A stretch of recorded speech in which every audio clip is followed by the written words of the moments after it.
जनता party जनसेन party मूడు పార్టీల సమన్వయంతో NDA కూటమి ప్రభుత్వం ఏర్పడి ఒక సంవత్సర కాలం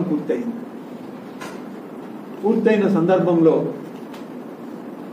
గడిచిన సంవత్సరం కాలం మా ప్రభుత్వం ఏమేం కార్యక్రమాలు చేసింది, ప్రభుత్వం అధికారంలోకి రాకముందు ప్రజలకు ఏం వాగ్దానం చేశాం, ఏ రకమైన కార్యక్రమాల్ని అందిస్తామని చెప్పాము, ఆ వాటిలో ఎంతవరకు మేము ప్రజలకి చేరువ చేయగలిగాము అనేటువంటి, ఇంకా చేయగలిగినవి ఏమేమి ఉన్నాయి, చేయవలసినవి ఏమున్నాయి, ఇప్పటి వరకు మేము చేసినటువంటి కార్యక్రమాల వల్ల ఎంత మేలు జరిగాయనేటువంటి విషయం పూర్తి స్థాయిలో సమీక్షించుకోవడం, చర్చించడం, భవిష్యత్ ప్రణాళిక రాబోయే ఒక సంవత్సర కాలం మరి ఏమి కార్యక్రమాలు నిర్వహించాలనే దాంట్లో ఒక స్పష్టత, ప్రతి లబ్ధిదారుడికి ఇంటి దగ్గరికి వెళ్లి పెన్షన్లు ఇచ్చే విధానం మన ప్రభుత్వం అధికారంలోకి వచ్చాక చేయడం మొదలుపెట్టి చేస్తూనే వస్తుంది.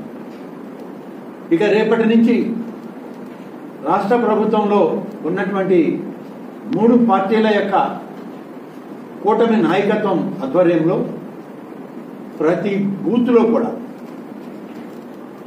ఈ ప్రభుత్వం ఏమేమి వాగ్దానాలు చేశాం, ఏ వాగ్దానాలను నిలబెట్టుకున్నాం, ఈ రాబోయే ఆర్థిక సంవత్సరంలో ఎన్ని వాగ్దానాలను పూర్తి చేస్తామనే విషయాన్ని స్పష్టంగా ప్రజల మధ్యకి వెళ్లి విధానాలను రూపొందించుకుంది. బహుశా ఆగస్టు 15 నుంచి మహిళలకి ఉచిత బస్సు సౌకర్యాన్ని ఏర్పాటు చేయడానికి ఈ ప్రభుత్వం సిద్ధంగా ఉంది. ఇప్పటికే దానికి కావాల్సిన ఆదేశాలన్నీ కూడా అధికారులకు ఇచ్చి సమాయత్తం కమ్మని చెప్పడం జరిగింది.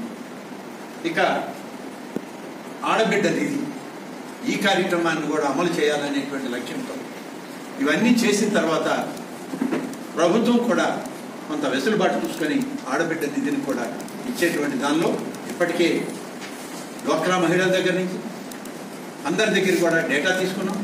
అర్హులైన వాళ్ళందరినీ కూడా ఎంపిక చేసి వారందరికీ ఇవ్వడం జరుగుతుంది. ఇటీవలే ఆత్మకూరులో ఎంఎస్ఎంఈ ప్రాజెక్టును ప్రారంభించాం. దానిలో ఇండస్ట్రియల్ యూనిట్స్ వస్తే ఈ ప్రాంత యువతకి మేలు జరుగుతుందని చెప్పి ప్రయత్నాలు మొదలుపెట్టాం.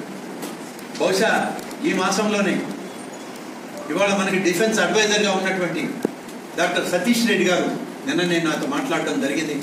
బహుశా ఈ 10-11 తారీఖుల్లోనే ఆత్మకూరులో ఒక పెద్ద ఇండస్ట్రియల్ ఇవి పెట్టి ఉద్యోగాలు కల్పించడానికి ఒక కార్యక్రమాన్ని నిర్వహించబోతున్నాం. నిన్ననే ఆయన మాట్లాడాడు. త్వరలోగా దానిలో జాబ్ మేళకు కావాల్సిన పెద్ద కంపెనీలను ఇక్కడికి తీసుకొచ్చి ఆ కంపెనీలు వాళ్ళకి అవసరమైనటువంటి ఈ నియోజకవర్గం యువతకి ఉద్యోగ అవకాశాలు కల్పించడానికి ఒక జాబ్ మేళ ఏర్పాటు చేయబోతున్నాం.